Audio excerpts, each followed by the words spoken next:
So my husband and I have been watching BBQ Showdown on Netflix, and he thought it was a great idea to smoke a brisket for Super Bowl Sunday, so that's exactly what we did. He also found a recipe for burnt ends on that show, and so here we are trying to attempt to do it. He's trying to be a pit master, and we can all hope and pray.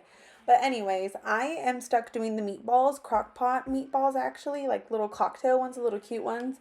I found a recipe online because I did not know how to make them, and if I find a recipe, I'm gonna make it. I'm gonna do my damn best. So that's exactly what I did. The recipe that I found was for grape jelly meatballs, and my husband thought it would be a great idea to also smoke them because the brisket was gonna be on there as well as the burnt ends. So we did that. He smoked the brisket overnight. It took like 17 or so hours. Yes, baby.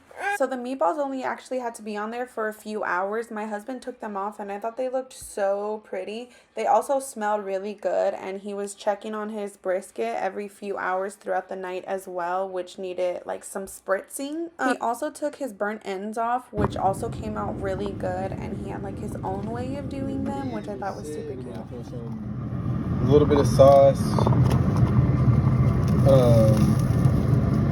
Throw some brown sugar and butter in this motherfucker. So after he was done telling me that, I was like, okay, babe, like you go ahead and you do your thing. And the next morning, I made the meatballs because they're going to be simmered in the crock pot. So I used grape jelly and some chili sauce. I used two 12-ounce jars of chili sauce. And then I grabbed a 32 ounce of grape jelly and used almost the entire thing. I just plopped it all in there with the meatballs, put it on low for 6 hours, and they came out so freaking good. While the meatballs were doing their thing in the crock pot, I whipped up another side for the game, which is guacamole. I had about 6 avocados lying around that needed to be used or they were gonna go bad.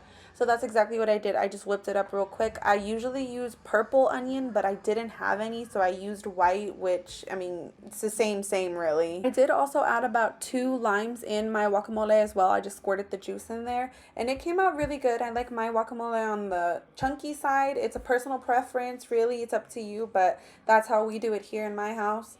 And basically, once we finished this side, this was one of the last ones we had to do. My husband's mom was coming over with more sides for the game, and we were so excited because my husband's brisket turned out so good. My kids loved it. Everybody loved it. It was a big hit in the house. I hope everybody had a great Super Bowl.